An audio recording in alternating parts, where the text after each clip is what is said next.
What's up, everybody? Nick Gumpert here at 3 Max Top Producers, and thank you for joining me for another episode of My Edge in Real Estate, and this is for the month of December in 2021.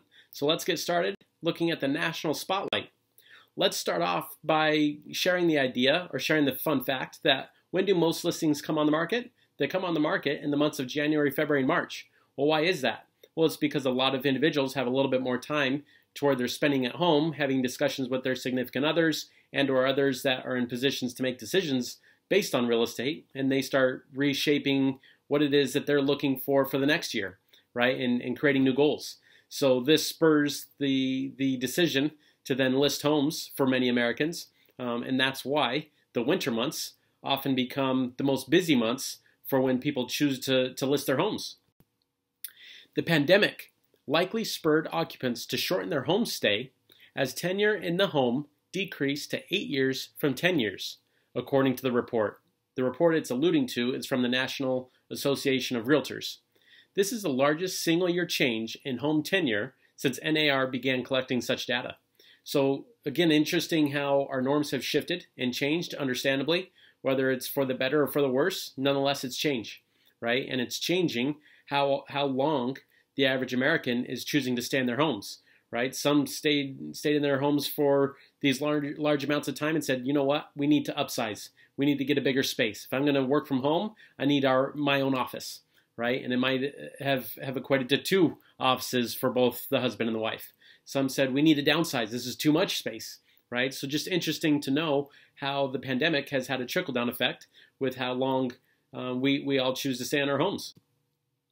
Here's a little snapshot, paints a visual versus just words. Today's homeowners are staying in their houses for an average of 8 years, but now it gives you an idea, dating back all the way to the 80s, of the average American staying in their home. And as you can see, we've stayed in our homes longer and longer, and now we've hit a little, not a bump, but we've hit some new change, right? And now Americans are staying in their homes for an average of 8 years versus what was most recently the norm for the last handful of years being about 10. So this just paints a visual, as you can see with that graph. The pandemic has delayed plans for many Americans, and homeowners looking to move on to the next stage of life are no exception. Recent survey data suggests the majority of prospective sellers are actively preparing to enter the market this winter. So let's look exactly what that means for prospective sellers. The majority of sellers entering the market in the next year plan to list in the next 6 months. Again, more so in the first 3 months of those 6 months, January, February, March. 93% have already taken steps toward listing their home, including working with an agent. 65% have just listed or plan to list this winter. And 36% have researched the value of their home and others in their neighborhood, as well as started making repairs or decluttering. Making repairs and decluttering will just help simplify and really streamline that process of being prepared to make moves versus being stuck in planning mode the whole time. They're actually preparing, and that becomes a very important step for those of you that are potentially looking to sell your home, making it a real decision versus just a hypothetical one. Let's look at interest rates and get an update in this space, because many of you have probably heard that they're on the rise. Well, let's take a look to see what that really means. So this gives you an idea dating all the way back to January 2020 and where interest rates have been and where we are currently. So as you can see, January 2020, we were at just over 3.7, right around there.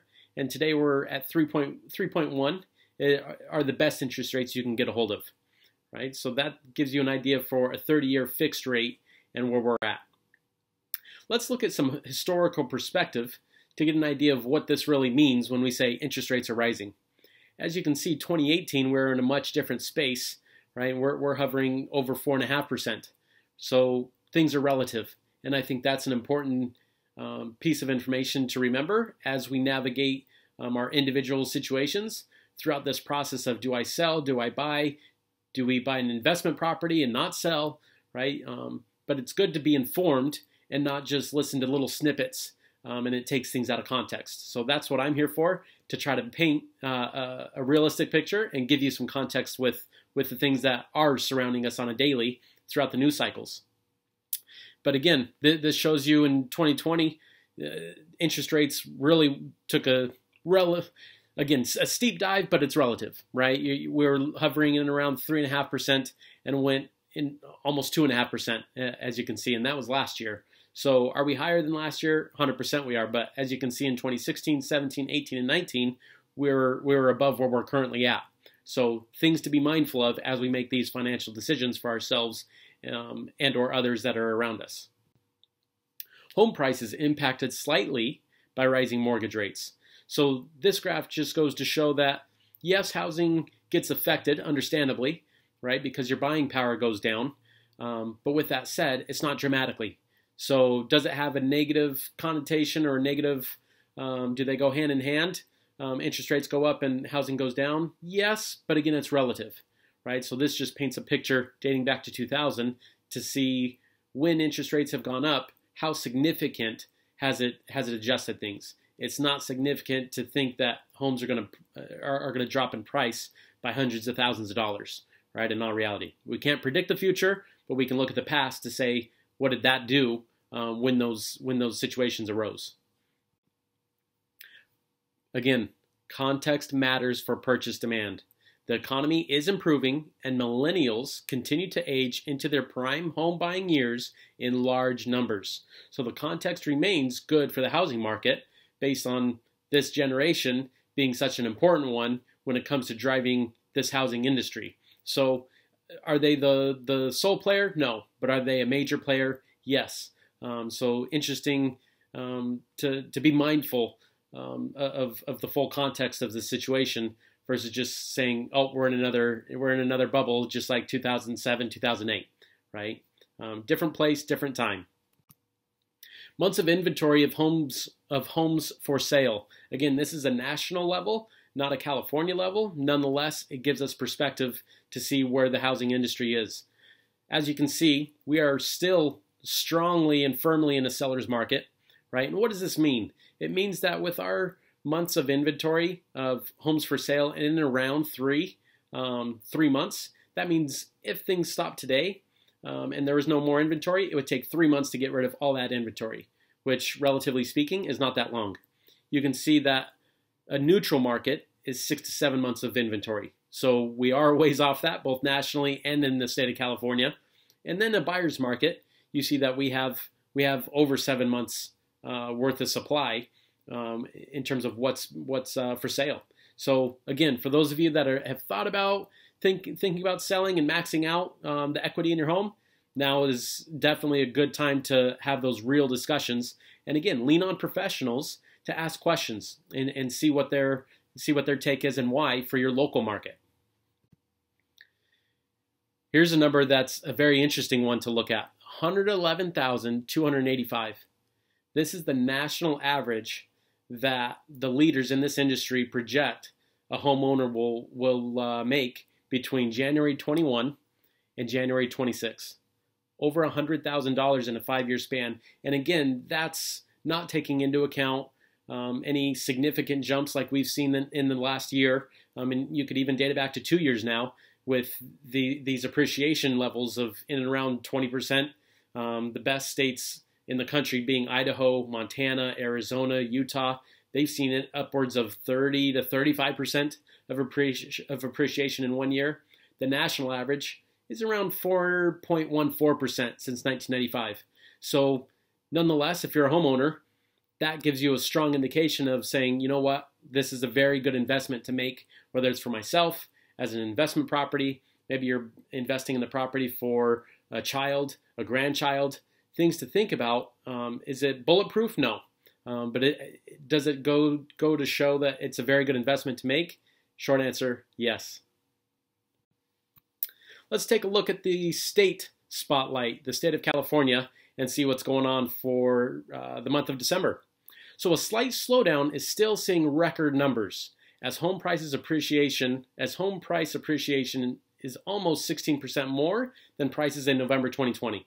So again, we're looking at November information, right? And for this being the month of December, we're always playing catch up, but we're almost 16% above where we were a year ago for the price of homes. So we're in a very healthy space, even though things are slowing down a little bit. And again, understandably so, because we're entering the winter months where people tend to hunker down and not make decisions as much at this point in time. Sales increased almost 5% from October, equals, this means there are many prospective buyers in today's market. So things are still moving. Are they slowing down in comparison to the summer? Yes. Why? Kids are in school, parents are at work, people have established their norms for the fall months, right? So understandably, there's a slowdown. Nonetheless, things are still moving, and month to month, we saw a sales increase of 4.7%. California Association of Realtors, CAR, reports the frenzied buying is easing off as bidding wars decrease and fewer homes sell above asking price.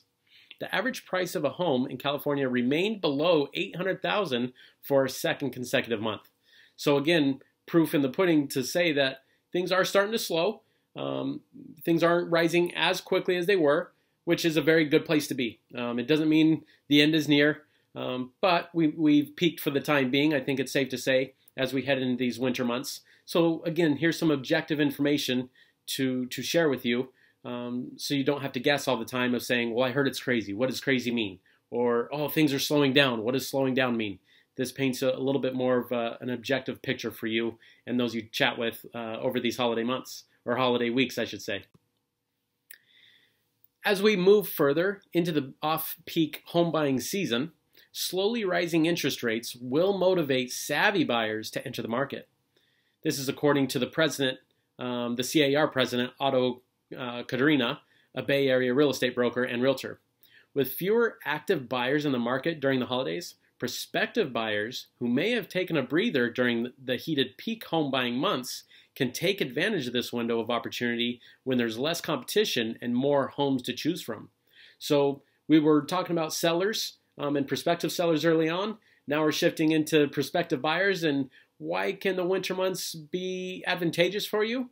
As he stated, there's usually fewer individuals that are looking to do transactions right now. People tend to say, you know what, I'll get to things in January, right? So for those of you thinking about making moves, right now may be a very good time to make moves for the facts stated here. There tend to be less buyers on the market. People, a number of individuals are starting to think about selling their homes or already have listed, right? So just be mindful. You don't have to buy right now, but there's never any damage done in just looking, right, and seeing what's out there. The California housing market is showing signs of normalization as high prices and a competitive, gradually improving economy continue to entice more sellers back into the market. As we continue to navigate these pandemic norms and these situations, more people are becoming comfortable listing their homes, because what comes with listing homes? Open houses, allowing people inside the house, and understandably during the pandemic, A, it wasn't allowed for a time, right? And B, many people are worried, just don't like the idea of allowing people inside their homes, understandably. And now the longer we're in it and the more time that passes that we get ourselves away from the pandemic, more people are becoming comfortable with the idea of saying, you know what, I want to max out on this equity because I don't know that it's going to be here forever. So things to think about, things to be aware of as we move forward. Last but certainly not least, let's take a look at the local spotlight. When I say local, I'm making sure I'm giving a magnifying glass for the San Gabriel Valley. So let's get started there. Here's the west side of the San Gabriel Valley, and I look at numbers specifically between $500,000 and $1 million for houses, condos, and townhomes. So that's what I'm working with. And let's start off by looking at La Cañada, Glendale, and Altadena. So for single-family homes sold so far, and today is December 17th, so far we are looking at just a handful of homes, but you can see the sweet price point is between $900,000 and $1 million is where things are moving most in La Cañada, Glendale, and Altadena. Condos sold so far in December 21. You can see the price point of $600,000 to $699,000 leads the way. And again, there's not a lot of movement, and you'll see as we go through this in comparison to other parts of the San Gabriel Valley. And townhomes, right? Only 2 and 1. So a couple of townhomes have sold in that $600,000 price range as well. Let's move a little bit further east now. We're looking at Pasadena, Arcadia, Monrovia, Doherty, and Azusa. So you can see it's much more balanced, but the price point of $800,000 to $899,000, that's a sweet spot for homes right now for the month of December thus far. Condos sold so far in December. Again, it's a pretty balanced mix here, as you can see, with the price point of $700,000 for condos being a sweet spot. Last but not least here, townhomes again. It's a very balanced market when it comes to homes, condos, and townhomes for the Pasadena, Arcadia, Monrovia, Doherty, and Azusa areas. You're looking at, the price point of $700,000 here as well, leading the way for the most townhomes sold to date. Let's now shift into the southern part of the San Gabriel Valley. We're looking specifically at the Baldwin Park, El Monte, Irwindale, and San Gabriel areas. Single-family homes sold so far in December 21. You've got the price points of $500,000 all the way really up to say $699,000. Those are the two sweet spots for single-family homes. Condos, you can see that, $800,000 leads the way there. I say leads the way, just a couple have sold to date. Nonetheless, that is the leader in the condos. And townhomes, you just sprinkle in a couple townhome sales for this part of the San Gabriel Valley. And last but certainly not least, let's push east. The Inland Empire. Again, I'm specifically looking at Claremont, Glendora, Laverne, Pomona, and San Dimas. This part of the San Gabriel Valley has really accelerated and kicked the other areas' butts when it comes to number of homes sold really consistently for the last number of months. As you can see, the sweet spot here is $700,000 to $799,000, but not far behind is that $800,000 price point. So just be mindful that just because you keep pushing farther east, it doesn't necessarily mean cheaper prices. So make sure you do your homework. Again, lean on professionals to help you out to get an educated idea of what things are going for and what you're getting for the dollars you spend. Condos. There have been a number of condos and townhomes that have moved in the Inland Empire areas, more so than last month. So these seem to be an alternative that individuals are choosing to move to a little bit more than, like I said, last month in November. Guys, thank you for joining me. If you have any questions or want to follow me, I've got a YouTube, which is where you're seeing this right now, of course, but I've also got a Facebook business page. I've got an Instagram. I'm constantly making sure I'm updating and sharing information because that's what I feel like my role is. It's to give you information, objective information, and that way you can make your subjective opinions. So feel free to reach out if you ever have questions or know anybody that I can potentially help. Maybe it's not you, but it's a friend that you work with. It's a family member. That's what I'm here for. So hopefully we'll speak soon. Until then, take care. Merry Christmas. Happy holidays. See you, everybody.